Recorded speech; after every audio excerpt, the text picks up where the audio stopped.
You spend hundreds of dollars on a premium espresso machine and pull a pristine, syrupy shot of espresso. But when we take that same machine to the workbench and split it open, we find this. Coffee enthusiasts spend years obsessing over bean origin and grind size, but the water inside their equipment is often destroying it from the inside out. A viewer sent us this broken $500 espresso machine because it simply stopped heating and the water flow choked to a complete halt. Mechanical survival for these machines depends on what is happening deep inside the dark, highly pressurized boiling metal belly of the boiler. Looking inside this broken boiler is like staring into a miniature cave system. Every internal surface is coated in a thick, white, rocky buildup. The heating element is buried under a chalky crust, and the tiny intake and exhaust valves are choked with debris. This is limescale. If you use regular tap water or a standard fridge filter, this exact same crust is likely growing inside your espresso machine right now. Preventing this mechanical failure requires understanding the specific chemical paradox triggered by superheated water. To understand the damage, we have to look at the chemistry of your brewing water, specifically calcium. We actively want calcium in our brew. It emphasizes heavy, round chocolate notes and helps produce the thick crema on top of a shot. At room temperature, this calcium stays safely dissolved within the water. It's invisible and flows through your plumbing without issue. The problem is that the exact chemical element required for cafe-quality flavor causes catastrophic machine failure when it meets intense heat. An espresso machine is a high-stress environment, turning water into steam and superheating the liquid for your brew. As water reaches extreme temperatures, it can no longer hold dissolved minerals.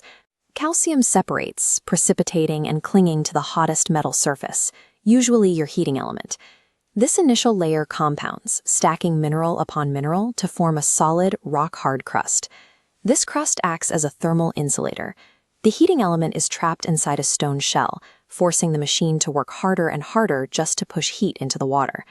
Eventually, flakes of this rock snap off and travel into the machine's tiny capillary tubes, permanently clogging the valves. This blockage starves the machine of water flow, causing the internals to fatally overheat. Your first line of defense against this breakdown is regular maintenance and descaling. However, you should avoid using white grocery store vinegar to clean your equipment. Vinegar strips the protective metal coatings inside the boiler and leaves a harsh, lingering taste that ruins coffee flavor for weeks. Dedicated commercial espresso descalers use citric or tartaric acid. These are formulated to dissolve rocky mineral buildup without eating the actual metal components beneath. Commercial descaler clears out existing buildup to prevent clogs, but it doesn't stop the next layer of rock from forming. You might assume pure distilled water is the ultimate fix, but it lacks the minerals needed for extraction. It makes coffee taste hollow and can even corrode internal machine sensors. For hard tap water, use a specialized filtration pitcher. These reduce calcium and replace it with magnesium, which extracts great flavor without forming scale inside your boiler. You can also start with distilled water and manually add minerals back in using a remineralization recipe. This provides exactly enough mineral content for incredible flavor, while keeping the concentrations safely below the point of precipitation. Precise water chemistry yields peak coffee flavor and an espresso machine that easily outlasts its warranty. Be honest, when was the last time you actually descaled your machine? Let us know in the comments.